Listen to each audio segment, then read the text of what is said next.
Привет, мои дорогие! У нас сегодня с вами будет такое небольшое видео про Атам ведьм, сила мертвых с черным светом.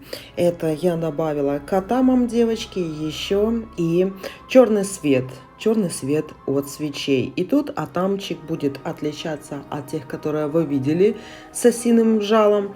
И тут будут уже ежовые иголки во главе. И чем отличается этот Атам? Этот Атам для ведьм, для черных работ именно. А там большой с брелком третий глаз. В нем в рукояти подперник совы, листья лавра с руной феху. На острие знак 666, шерсть погибшей белки и иголки ежа.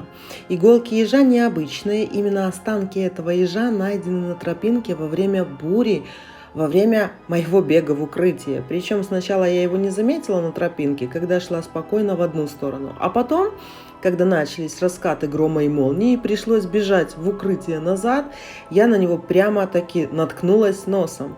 И я на лету его подхватила. Как и бежала дальше, так и подхватила. Как ни странно, останки ежа приятно пахнут до сих пор. Нет никакого трупного запаха.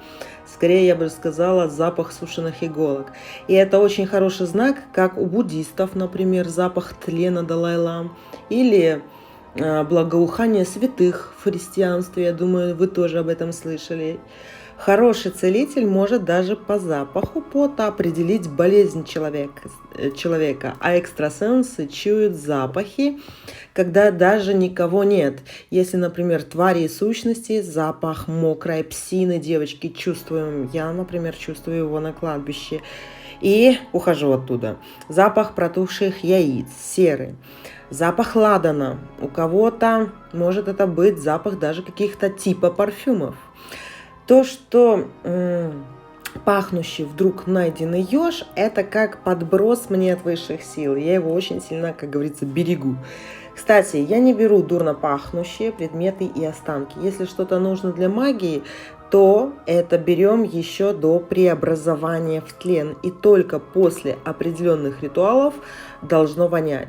Шерсть белки тоже с историей, которая тут в Атаме. Сидя в машине и смотря в зеркало заднего вида, ее задавил автомобиль прямо на моих глазах. И я за ней не вышла. Подъехала женщина, с которой мы должны были встретиться, подобрала ее и, прикиньте, принесла мне в машину. Ну, конечно, я же взяла.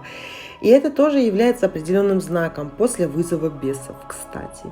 Они принесли мне жертву, своеобразный бесовской некрооткуп для следующих работ. Поэтому шерсть белки тут в острие. Лист лавра в рукояти – символ растительного мира, и лист в ладони с руной феху во время ваших ритуалов, а там должен приносить вам благодать и откуп. Подперник, пушистые перья совы в рукояти – это для легкости ритуалов сатамов, для ритуалов легкой рукой. Третий глаз не нарисован, а именно на цепочке, на веревочке, на нитке, может быть, да. Он повторяет маятник, помогает вашей интуиции, ясновидению при работе. И сюда входят свеча «Черный человек». Это свеча также похожая, как из наборов «Феникс» и «Черный перекресток», но с сигилом «Число зверя». И я там вам в инструкции пишу, что это за число зверя такое, как оно описывается в разных священных писаниях. Да, я тут не буду уже дублировать. Для чего нужно, как эта свеча сделана. Но, в принципе, вы можете почитать, и у меня и на сайте подробная идет инструкция записанная. Дальше идет свеча с обратным действием. Как из набора свеча с обратным действием, отдельно есть наборчик, да, то есть здесь идет свеча сама. И как проводить, вы тоже можете найти все в инструкции, которые идут к этим свечам на сайте. И если кто уже брал свечу с обратным действием, то вы, кстати, можете их делать сами. Там используется 6 свечей, все это в поморе катается, и потом варом восковым с травами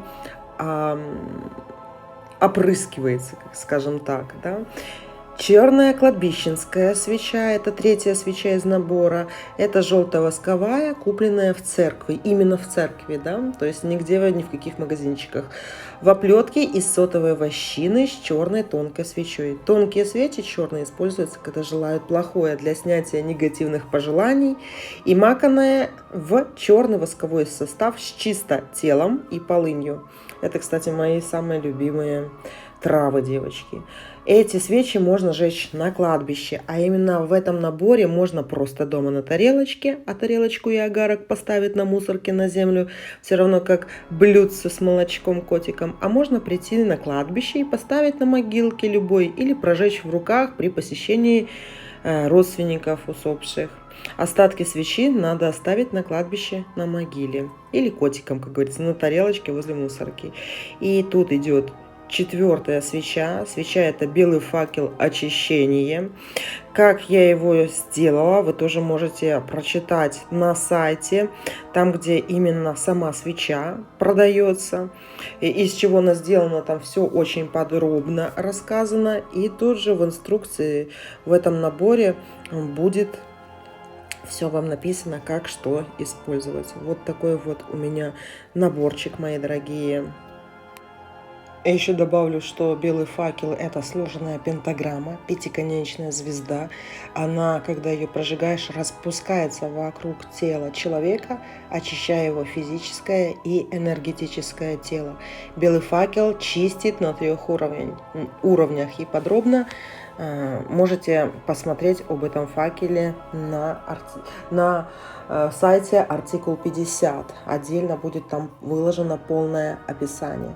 И что хочу сказать, прожигая 4 свечи по очереди, из этого набора вы начинаете со своего фантома, потом кидаете обратку врагам черной обраткой, потом закрепляете кладбищенской энергетикой и в конце зажигаете белый факел своего очищения.